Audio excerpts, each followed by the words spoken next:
podcast is powered by Running an intro there. Yes, sir.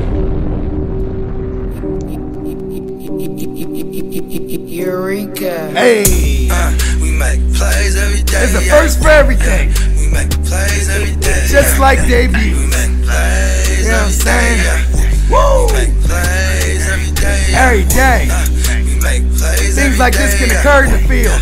We make plays every day. We adapt. We make plays I got one of the best every in the day. We make Hey, every day. welcome to the Real Fantasy Playmakers. I am your host, Bogart Scott-Free. And man, I am fucking excited for this. So excited we had to do it twice. Check this out, Playmakers. We were like maybe 20 minutes in the episode. The thing done shit on us. And it's all good. We back again, man, and making his proud debut on the Real Fantasy Playmakers. He's one of the hosts of the Bears, Brews, and the Bros. And Playmakers, you are familiar with his brother Smokey. And you know Smokey, he be bringing that real ism. And it definitely runs in the family. It's my man, special guest host for the night.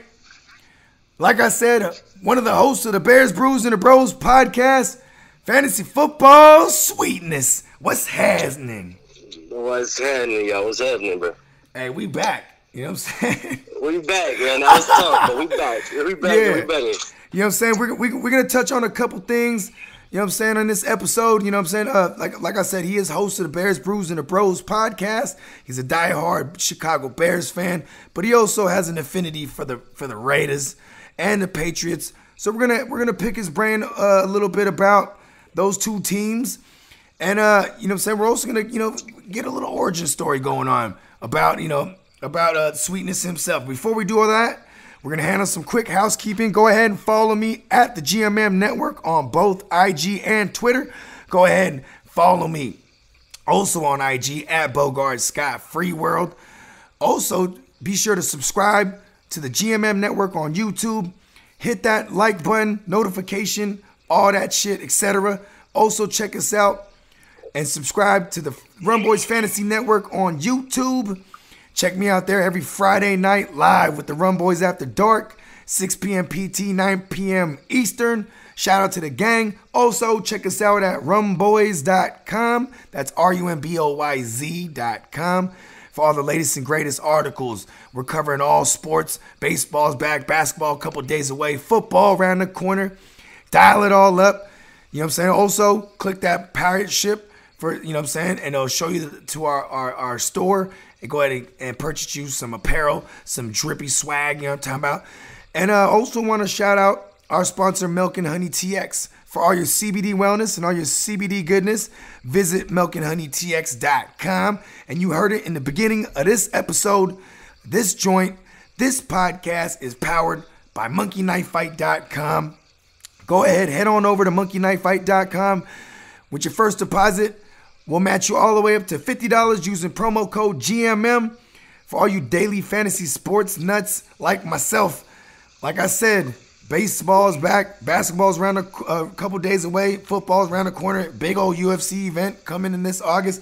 Bruh, you want to get in on this prop action, go ahead, head on over to monkeyknifefight.com, use promo code GMM, and we'll match your first deposit all the way up to $50. Monkey Knife Fight, give me money! Yo, Sweetness, go ahead. Let them know where to find you and where to find the podcast. Y'all can find me at Fantasy Sweetness on Instagram, at Bears, Brews, and the Bros.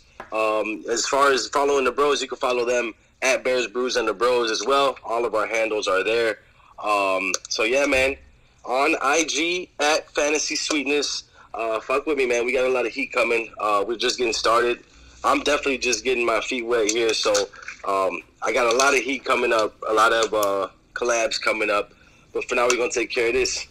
Yeah, okay, so speaking of getting started, right, just, briefly, let the Playmakers know so they can get a little more familiar with you. You know what I'm saying? Like I did say, Playmakers are very familiar with Smokey.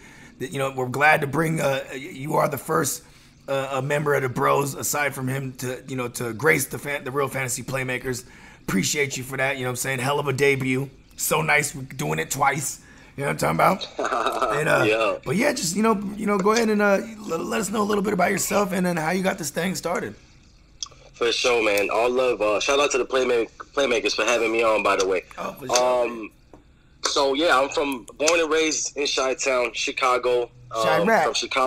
From Chicago all the way to the Bay. You know, it's all love. Hey. So yeah, man, born and bred, raised in Chicago. Started with this podcast journey a few months back. You know, me and the bros, we were always into sports. We always chopped it up, talked about sports, and eventually we just started doing our homework, and we're just trying to get big, man. We're trying to expand. We're trying to fucking link with everybody in the community, man.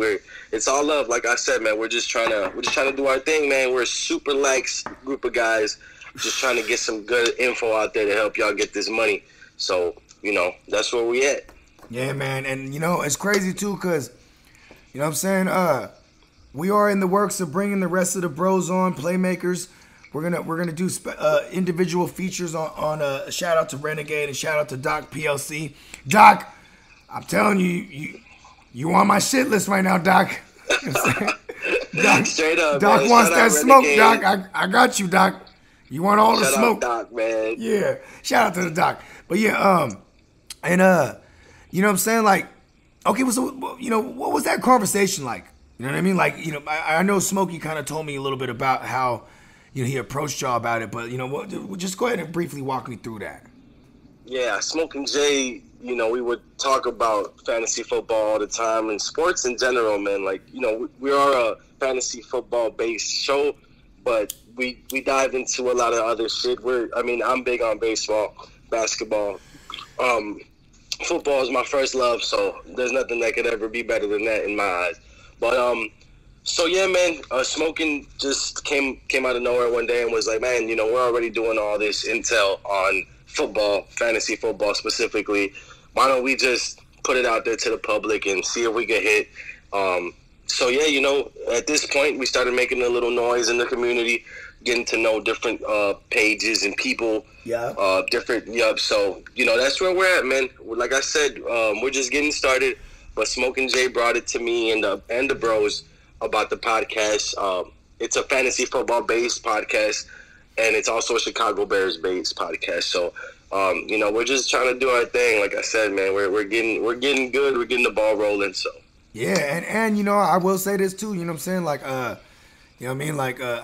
had listened to the show before I was actually a guest on it, and I'm a reoccurring guest now. I'm damn near a regular. You know what I mean? And like, you're a regular, brother. You a bro now. I'm a bro. You know what I mean? And it's a hell of a cast, Playmakers. You know what I'm saying? We're gonna be sure to have all the links like normal in the description of this episode. You know what I mean? But yeah, you know what? Let's get to this episode. So, you know what I mean? You are you have an appreciation for the Raiders. I don't want to say you're a fan. Is that okay to say that? Like you are, or maybe just you fuck with them. I feel like I fuck with a couple players, and I'm up on them particularly this year, fantasy wise. So, yeah. Okay, so now fantasy wise, or even this could be a reality take. With all those new shiny toys on offense for Derek Carr and that phenomenal line to protect him and open those holes for Josh Jacobs in the run game, and Josh Jacobs is a phenomenal back. You know what I mean? Like, they seemingly might have the complete package there on paper. Like, and the guy at the helm is Derek Carr. Do you think Derek Carr has a ceiling of like maybe perhaps finishing within the top 12? Like a QB1? Does he got it in him? I think he definitely has it in him. And all the pieces they went out and drafted this offseason, I think he's more than capable of becoming a quarterback one, a top 12 QB with weapons that he didn't have last year. And the numbers he put up last year were, they were good enough for the people he was throwing the ball to or whoever he had available. I mean, now he's got a full arsenal, different types of receivers he could throw it to. He's got a burner in Ruggs. He's got a possession guy in Renfro, who's a slot machine. Darren Waller, the Walrus. Josh Jacobs out the backfield. I mean, I expect him to catch more balls this season than last. So, yeah, man, he's got a whole plethora of arsenal of people now. So there's no excuse. If he can't do it with this group, then he's out of here. He's out of town. Yeah, I think I think also couple that with the fact that that defense probably going to be not the greatest at all, maybe even borderline bad. They could be playing from behind a lot, and then and that could sure them up to having more pass attempts and putting up some decent numbers in fantasy. And reality wise, what I'm saying, because of that bad defense, they might be in a little hot water. Maybe we're looking at a 7-9 season at the ceiling. Maybe the ceiling is 8-8, but 9-7 could be good enough to get in the goddamn dance this year. So it's like a little wild card. Yep. Yeah, and and also to back to fantasy, Derek Carr. He's gonna play against Mahomes twice. He's also gonna play against the NFC South. He's gonna be in a ton of shootouts. So, and maybe the fantasy points be flying. But yeah. Okay, so we'll segue to this next question. You did say if this is like his last chance, there's no, maybe not. You didn't say his last chance, but you said there's no excuses. If he ain't handling, he's out of here. And the Raiders could move on from him. They did bring in Mariota and Gruden. Before he came back to coaching, he was doing that quarterback club shit or quarterback classroom shit with all the rookie quarterbacks coming out of college, and he worked in NFL Network, etc. And he loved him some Mariota, so it's no coincidence he brought in Mariota, maybe perhaps to not just be the backup, but also maybe light a fire under Carr's ass. And but contractually, they could move on from him after this season. So if that's the case, what are some landing spots you think Derek Carr might want to target next season? Because there is going to be some guys moving around. Yeah. So when you look at that situation, you automatically go to teams that have quarterbacks with 1-year deals on them. With no particular backup quarterback in the near future that's like their future. Yeah. So you go straight to like teams like the Patriots. Cam Newton's on a 1-year deal if things don't pan out. Maybe you get somebody that fits more of the scheme like Derek Carr. Then you go to Indy. Phillip Rivers, he's maybe the last year of his career here in Indy. So if things don't work out there, he's probably going to retire anyway. So that's another possibility. That's a good one. Another landing spot for that's a really Derek good Carr. one. Because the same way Rivers was like taking a beating behind that bad line with the Chargers, he looked at that line in Indy, was like, I'll play over there. And Derek Carr, he might think the same thing too. Like, man, that line could really extend my career, and and it's more of a they need more of a game manager approach with that type of offense under Frank Reich. It's it's gonna be a heavy run game. You know what I'm saying? And maybe even with the Patriots. Think about this, like, I just thought of this, the quick hitter passing game, that they utilize Brady a lot in. That's kind of Derek Carr's game. He has that shorter A-dot. He always lives around the 6 yards per, average depth of target type of shit. You know what I mean? Like, he might actually fit there. You're right. And I will say, because I am crazy, I have a bold prediction that Dak Prescott, if he doesn't get paid by the Dallas Cowboys, he'll go to an organization after this season playing under the franchise. He'll head on over to an organization that historically overpays guys that aren't quite proven. And that's the Las Vegas Raiders. They'll go fuck around and give him the big bag. And maybe Derek Carr goes to the Cowboys. You never know. It's a crazy world Bogart lives in. But I do like I like it, bro. I like it. It's a bold one for sure. I do like the Pittsburgh Steelers as a landing spot. You know what I mean? Because like they want a guy who's just not going to make a lot of mistakes. That's once you start making, if you're not like Big Ben can make mistakes as long as he's healthy, they'll keep him in there. But remember how fast they were going through backups last year? Like, Mike Tomlin, he ain't gonna be he ain't with patient. The shit. Nah, he's not with the shit like that. He ain't patient. And Derek Carr, he could go there. And maybe they bring in another person, like maybe they bring in a Jameis Winston too, and they just have two guys. You know what I'm saying? Like, and because I actually think, to be honest, I think if Derek Carr has a down year this year, right? I think he will have a career as a backup somewhere, just like his brother did. You know what I'm saying? Yeah. Or he can go into he could start his own makeup line, his own mascara line. You know what I'm saying? Yeah.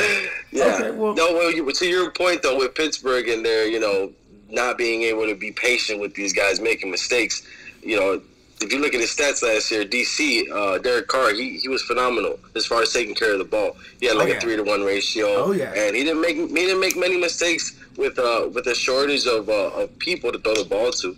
So I mean, that's got to be the arrow's got to be pointing up with everything new coming in. You know, I just feel like he's due for a great season.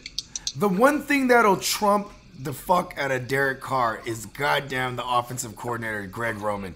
I mean, he's vanilla as fuck, and maybe it also could be because he didn't have a lot of weapons. You know what I mean? Like you want to know more recently where Greg Roman was at? Like he was in Jackson. Greg Olsen or Greg Olsen. Roman? I'm sorry. Thank you for correcting me. Because Greg Roman's fucking phenomenal. Greg Roman's fucking phenomenal. Greg Olsen, goddammit. Thank you. You know what I'm saying? Playmakers. Greg Olsen. Not the tight end, but Greg Olsen, the offensive coordinator for the goddamn Las Vegas Raiders. He's hella vanilla. And like, I mean, I remember when he had Todd Gurley's first couple years with the Rams.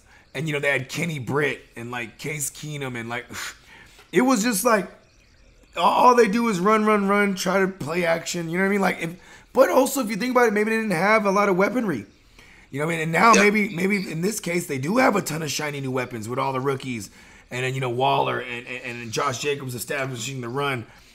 You know, they might be able to rip off that play action. This has got to be the year to do it. You're in Derek Carr's last year. You got to let him loose. You guys just relocated to Las Vegas. There's absolutely nothing that says play it easy in Las Vegas. You got to go crazy, bro. You literally, this is the year that you have to put it out there, you know? And with Vegas, like, seemingly not having a face of the franchise, this is his time to maybe, you know, be like, hey, yo, I'm the face of the franchise and ball out. And, like, yeah, I'm the face with the mascara, goddammit. With the mascara. You know what I'm saying? You knew I was going there.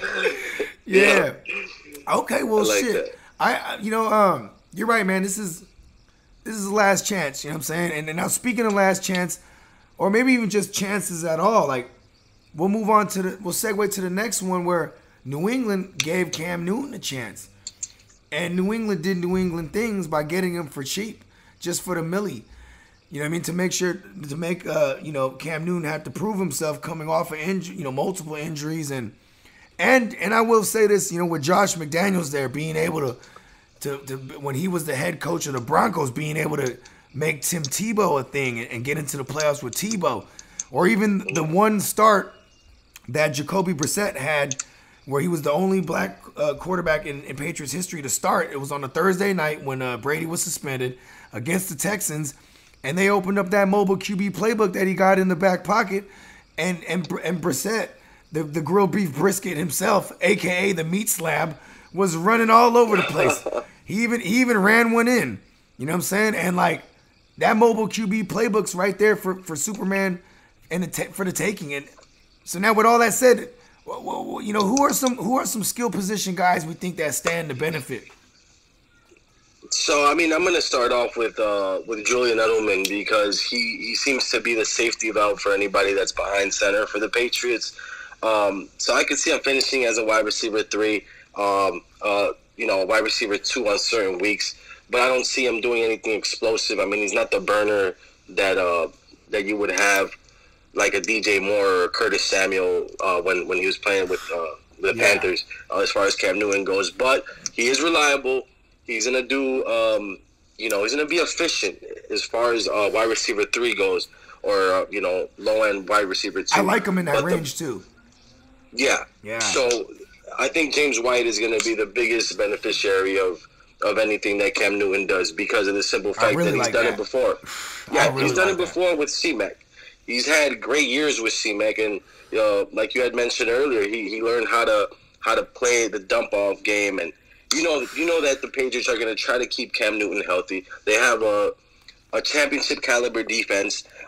So at this point, are they going to try to play it safe? Are they going to try to take care of him? Are they going to tell him, don't run the ball as much, slide every now and then, stop taking hits, dump it off to James White most of the time. Yeah. So James White is the safest fantasy player to me when it comes to the Patriots. And, I love that because, James White, he is a hell of a pass catcher. You know what I mean? He can run the full route tree. Like, he's phenomenal. And, he is going to get some carries too. So, you know what I mean? Like, and where he's going, like, you know, in the 6th, 7th round, or maybe because he did move up a little bit since the Cam Newton signing.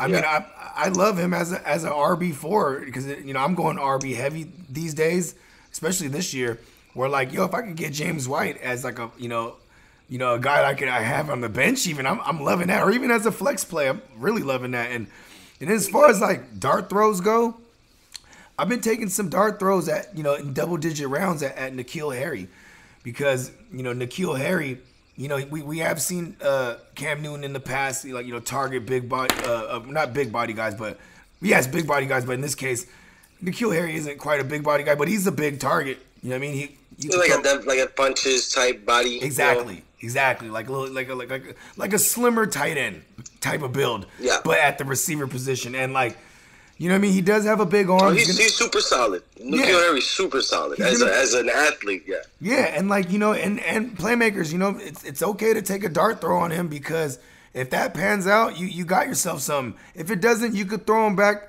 in the waivers and you won't feel a thing. You know what I'm saying? And so he's worth the wave there. You could take that waiver. Okay, what about Cam Newton himself? What about Superman? So to me, it's kind of hard. So I actually ended up drafting Cam Newton in one of my drafts. Was it a single QB? Yeah, single QB. And so he is. How late did you get him? I got him, I believe, in the 12th round, 13th round. That's lovely. That's lovely. Yeah, so I just, you know, try to secure my bye week for one and try to secure Tom Brady for two because, you know, he's the GOAT, but he can get injured at any moment, you know. Father Time is undefeated. So, yeah, so I took Cam Newton that late because of this, you know, the upside is definitely there. I had mentioned earlier, if he can return to any type of form, MVP form that he was in 16 and 17, then, I mean, that's scary. You know, that makes him a possible league winner. If he can put up those kind of numbers that he was putting up, I mean, I think he had like 35 touchdowns, 8 interceptions. I mean, it was crazy. He was balling out. He was doing anything he wanted. He was a dual threat to the max. So if he can do that again, anywhere close to that, let's say he throws for 30 touchdowns.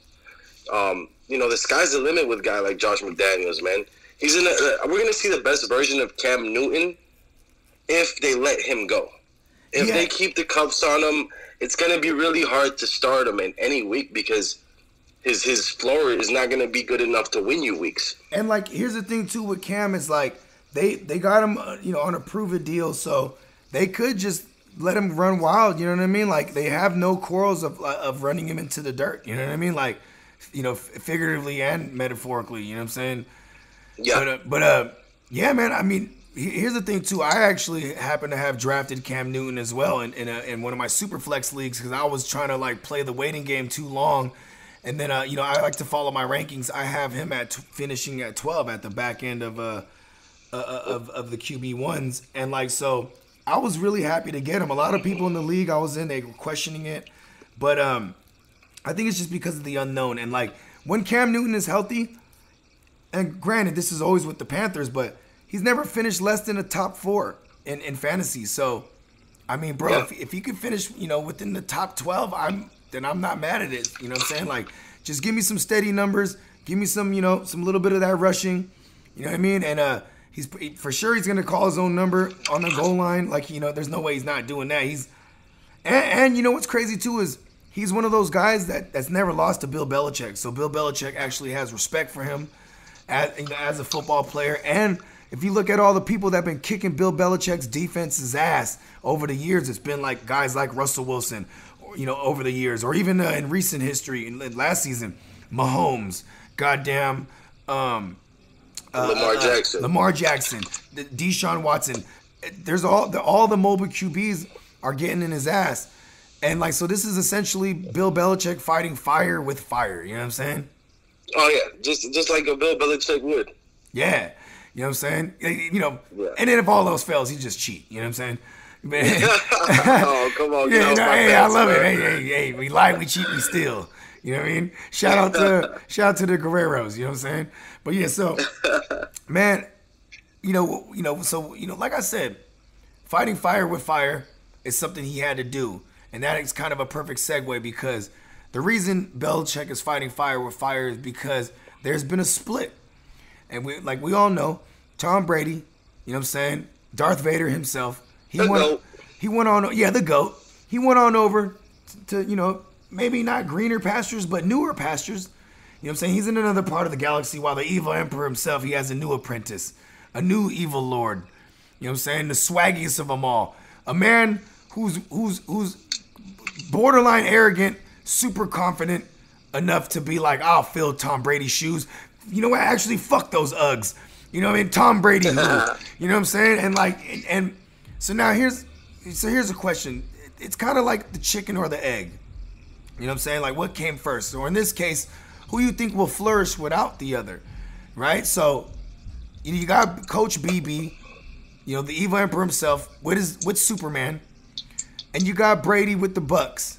So who do you think will flourish, bro? Like, you know what I'm saying? Like, because you know that's part of their, while they're all trying to win football games, in the back of their head, they're trying to outdo each other as well. Oh, for sure. Yeah. I mean, with that being said, I think Bill Belichick is such a mastermind. I think I have so much respect for him and McDaniels and what they've been able to do for as long as they've been able to do it, that I can't sit here and say that they're not going to be successful, even if it wasn't Cam. But now that it is Cam, I mean, with that defense, that pedigree that they have as a franchise, I mean, teams feel it. They know it. The Jets know it. The Bills know it.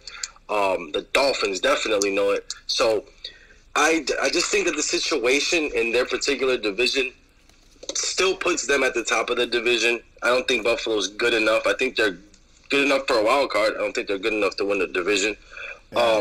With that being said, I feel like the Pats are still the top dogs in the AFC East. But I think that Tom Brady and the Bucs will have more success because they just have more talent. They've got a huge arsenal of weapons with one of the best quarterback to ever play the game. Bruce Arians is there. He also knows how to hold a winning culture. Now you got Tom Brady just beneath him at the quarterback, and then you got guys like it's just too much firepower over there for me to say. You got Mike Evans, Gronk. You know what I'm saying? You got the two running backs with Keyshawn Vaughn and Rojo. And then you got my man, Chris Godwin, who has God and win in his name. You know what I'm saying? Yes, sir. Yeah, and I just think it's too much firepower. The Pats are going to be fine. They'll succeed in their own division. But to your question, the Bucs and Tom Brady are going to be the ones, they're going to be the ones probably holding that Lombardi up at the end of the season, bro. I really believe that they have a legitimate shot. If you're to choose between those two teams, you think Brady has a more solid shot? Oh, for sure, bro. I mean, I believe that Bill Belichick had a huge part to do with Tom Brady's career, but Tom still had to go out there and play ball, and he still had to go out there and come back on the Falcons when they were down 28-3. Bill Belichick didn't do that shit. I don't even want to hear any of that shit. Tom Brady is the fucking GOAT for a reason. He has to go out there and play ball and do these fucking miraculous comebacks and Super Bowls that we've never even seen before. It's some otherworldly type shit that he's done. I think he's got so much left in the tank. With these kind of weapons, man, dude, the sky is the fucking limit. And I seriously think that they're going to win the NFC South. I know you got the Saints down there. I was just about to ask you that. I'm going to roll with my guys. Because I know a lot of people are automatically pinning the Buffalo Bills before the Cam Newton signing to win the division. Now Cam Newton's there. I tend to think that the Patriots still got that division. But I was going to ask you, you think Brady and them got a shot at that division? I mean, you got Matt Ryan, who arguably has, probably, all those names we just named with the Bucs. You look at the Falcons, with whether it's Julio and Coolio, that's what I call Calvin Ridley. Yeah, Julio and Coolio. And then you got Hayden Hurst Helmsley. And you got goddamn Todd Gurley coming out the backfield now, and Matt Ryan in the even year too. He balls out in the even years. And then you got Carolina, who's probably not gonna, they're probably gonna make a little bit of noise, but they're gonna be at the bottom of that division. And then you got the Saints, who have complete continuity, and they got a gunslinger of a backup now. You know what I'm saying? Where it's like, if anything happens to Breeze, they got someone who's, you know what I mean, who can match up, yeah. Yeah, who arguably has as a big arm as Breeze. You know what I'm saying? But obviously the talent-wise and decision-making's nowhere near as a Breeze. But still, I think that's an upgrade from Bridgewater at the backup position. You know what I mean? And then you got a defense that's well-rounded over there in New Orleans. And then you look at the Bucs defense, number one run defense in the game last year. And they had a bad secondary with bad numbers, but it could also be related to the fact that Jameis Winston would throw a ton of picks and put them in bad field position. And then, they would get scored on through the air, and that would fuck up their numbers. So, because Todd Bowles is a hell of a defensive coordinator. You know what I mean?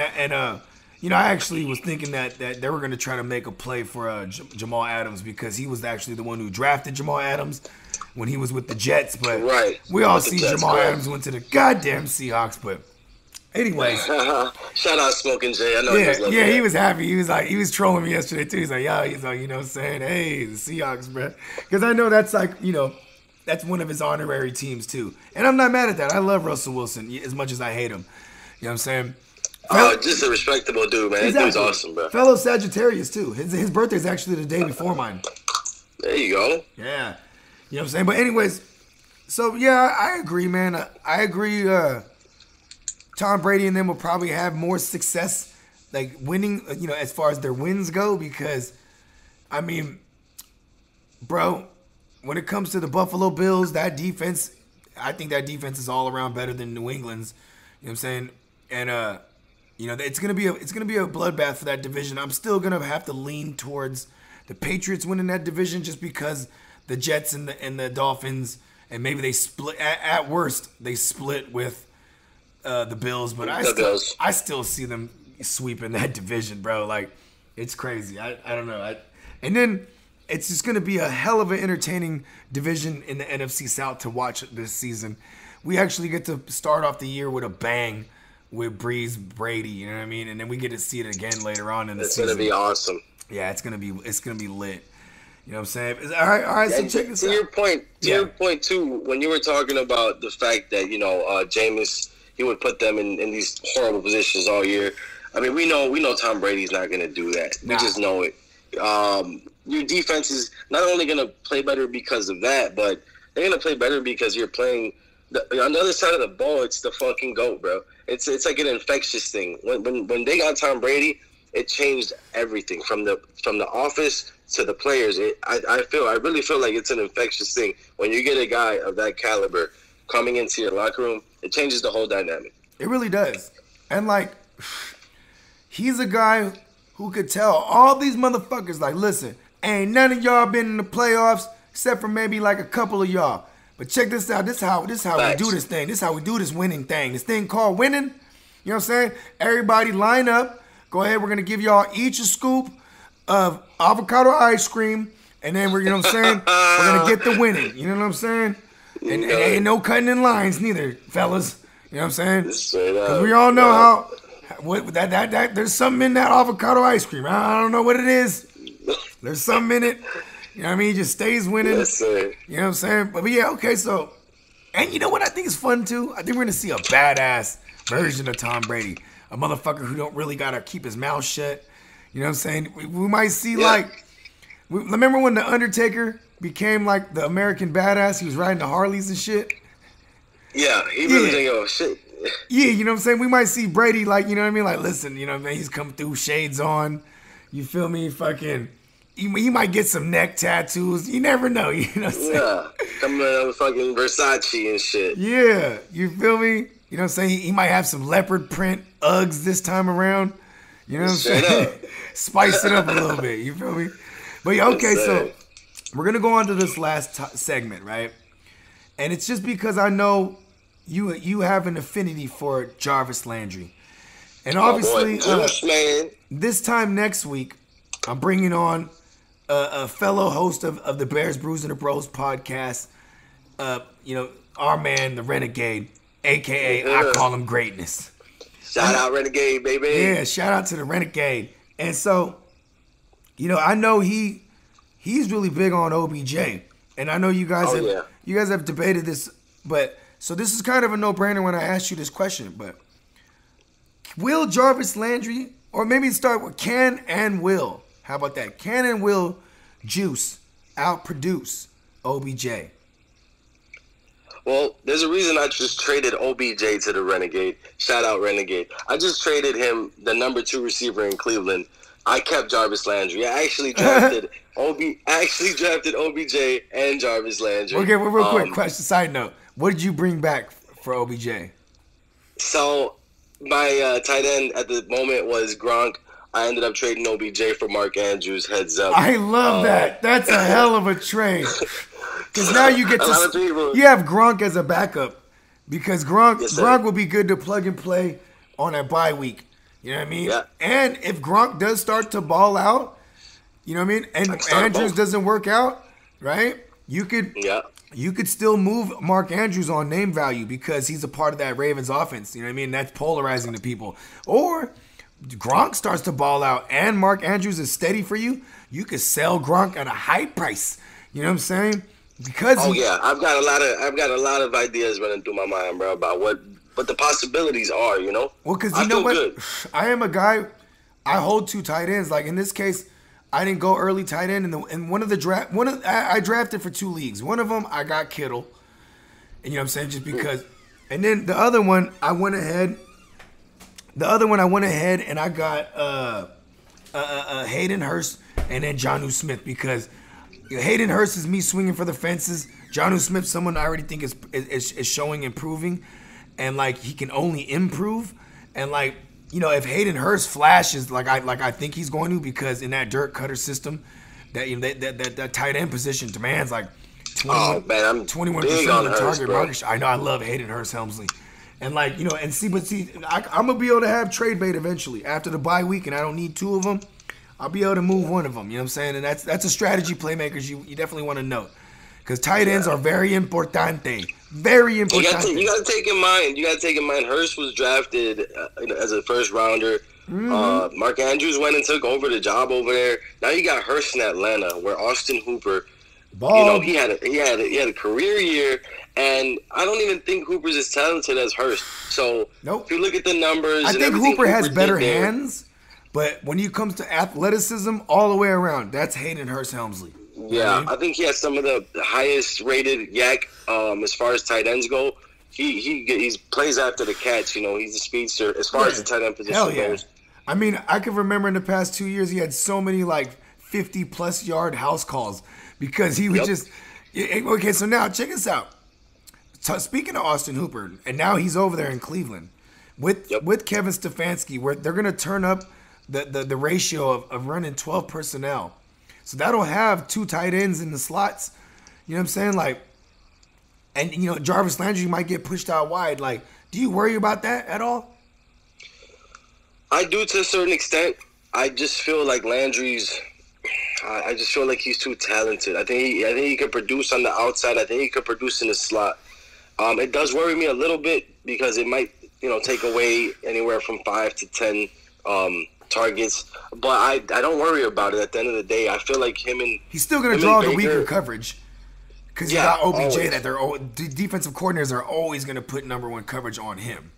Of course. Yeah. So with that being said, Jarvis Landry is going to have the hands. He's going to have the hands up every time. Before OBJ got there, Landry had red zone target share, it was his. So was the overall target share. When OBJ got there, he still had both of those things. So he still had the most target share with or without OBJ there. And everybody says OBJ was injured. Well, this dude had a bad hip. Jarvis Landry had a bad hip all year. Hey, did he get a surgery? He did. He went through the surgery. He's on pace to be ready for week 1. That's where we're at right now as far as Landry goes. But yeah, you know, the fact that Baker had a higher completion percentage when he was throwing him the ball, and he was injured as well, just like OBJ was injured. You know, so I don't really want to hear that excuse when it comes to comparing them hand in hand. Yeah. Jarvis Landry still balled the fuck out. He still finished as a wide receiver 1 in 12-team formats, and the reason why he had, you know, a higher completion percentage with Baker was because they just have a better chemistry. And at the end of the day, Jarvis Landry, he's not a fucking diva, bro. He's not out here fucking screaming for the ball. Bro, he's a silent assassin. Wearing bro. Rolexes on the field and shit. Bro, he's a silent fucking assassin. He lets his play do the talking. Juice, bro. Juice for president. No, but that's he's gonna be the number 1 receiver. He's gonna be the number 1 receiver in Cleveland, bro. You know what, too? Like, if you think about it, if you want to look at how Stefanski ran that thing, you know, Thielen, whenever they ran 12 personnel and when Thielen was healthy, he was pushed out wide. And, like, so that could be, you know, that is one thing I do concerns me because he is going to be that role. Like, you know, Stephon Diggs, that role is going to be for OBJ, you know, the splash plays down the field. But one thing with Baker last year, just in general, is like he was always under pressure. He was like, his footwork was like he was on fire, and they addressed the fuck out of that. They brought over Jack Conklin at that right is it right tackle, right guard, right whatever. I'm high right now. Conklin, I think he was a right tackle. Yeah, okay, so I had that right. He's right. They brought him at right tackle, and they drafted a left tackle with Jedrick Wills. So that line, big boy, yep. Yeah, and like he's gonna have more time in that pocket to survey, and like, yo, that double coverage, you know what I'm saying? If it goes anywhere, it's going to OBJ. You know what I mean? I like that take. It is TBD because I do worry about his him coming off the hip. I will say this much: OBJ did have 130 targets, and he was getting overthrown like shit all the time. And like OBJ, he's the type like he gets frustrated, and that just becomes bad for the locker room. And here or maybe not the locker room, just for his gameplay overall. And I will say this: you pointed out something important. Like Juice is probably cool as fuck with Baker. I mean, think about this: what was OBJ doing in the offseason? Just catching balls from Cam. You know what I mean? Yeah. Like, you know what I'm saying? I don't really think he really fucks with Baker like that. You know what I mean? And like, Baker probably just loves the fact that they got OBJ, and probably Nick Chubb loves that too, because he opens up everything for everybody, including Juice. But in this case, if I had to choose between two and I'm in a draft, because they only go a couple rounds apart from each other. But like, yeah, if I can get if I can get OBJ as my third receiver, I might swing for the fences just because we've seen what OBJ can do. But it's still the same argument too. He's coming off of surgery. I don't know. There's a lot of TBDs. You know what I'm saying? And like, and you know, I'm gonna give this same question to but flipped to Renegade. And then, you know, so because then this is a spoiler alert, Playmakers. After I get Doc on, then I want to bring on Renegade and Sweetness, man, because bro, they have some of the most epic debates. You know what I mean? I don't want to call them arguments because, you know, you guys both always post valid points. You know what I mean? You guys are just talking out the side of your mouth. So, you know what I mean? You guys both know your shit.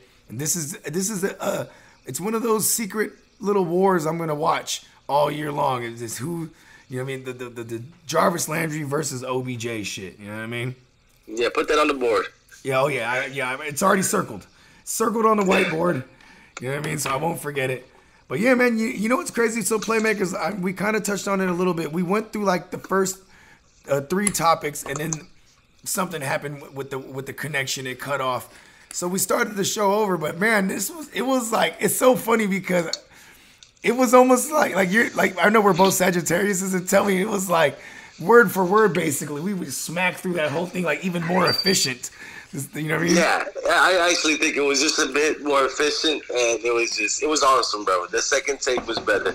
Yeah, you know what I mean? It was so nice we had to do it twice, bro. Oh yeah, you know what I'm saying? And man, it was a hell of a debut on the Real Fantasy Playmakers. Man, I want to thank you, bro. I really appreciate you.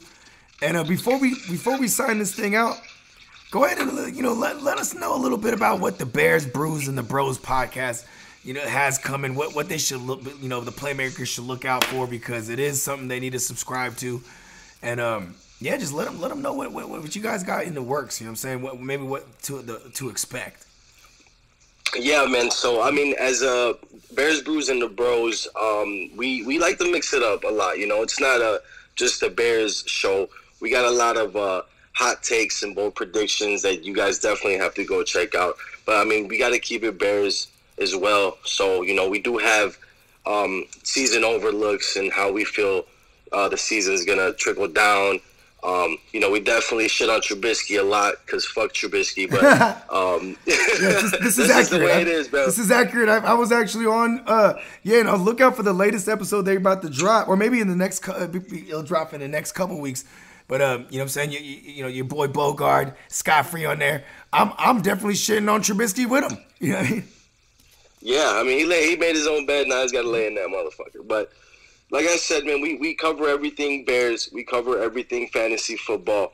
We're recording shows every week, every Saturday, and we're dropping them every week. Yeah, so just you hear that, Renegade? Every Saturday. Write that down. Every Saturday. Hopefully you can make it next time, bro. Inside joke. Yeah. No, but just be ready. Subscribe to us. Like I said, we're on Spotify and Apple Podcasts at Bears, Brews, and the Bros, and anywhere else you can find podcasts. Also on Instagram, we're at Bears, Brews, and the Bros. Me, myself, I am at Fantasy Sweetness. I ain't nothing sweet, though. But yeah, you ain't nothing sweet about him. Don't let the smooth taste fool you, Playmakers. He's a beast. Yeah, let's go, man. That's what it is, man. Thanks for having me on, brother. I appreciate you. Hey, man, appreciate you, man. You take care, man. Be safe. And you know what I'm saying? I'll see you out there in the killing fields. Because we are we all are going to war together. I love it. I can't wait. Shout out to everybody in the Smoky Bogey Invitational. You know what I mean? Everybody. Oh, man, I'm so ready for that, too, man. We didn't even touch base on that, man. But, you know. Okay, you got a little message you want to send the rest of the league? Yeah, man. This is my first Superflex league, but I was born ready for this shit, so don't sleep on them. Watch out. Don't sleep on them. Take your guys, because I'm going to take them if you don't. So pull the trigger, because if you don't pull it, I'm taking them. I promise you. Yeah, he is from Chicago. He knows a little something about shooting, you know what I'm saying? He's pulling the trigger. That's lightweight, a bad joke, but you already know me, Playmakers. You know me, Playmakers. I just speak the real isms right here on the Real Fantasy Playmakers. You know what I'm saying? Be sure to subscribe to the GMM Network on YouTube. Shout out to our sponsor, Monkey Knife Fight. Go ahead on over to Monkey Knife Fight. Use promo code GMM. We'll match your first deposit all the way up to $50. Get in on this prop action. Hey. For sure, my brother. Thank you. I appreciate you for having me, bro. Anytime, bro. This is only the beginning. Yes, sir. You still recording?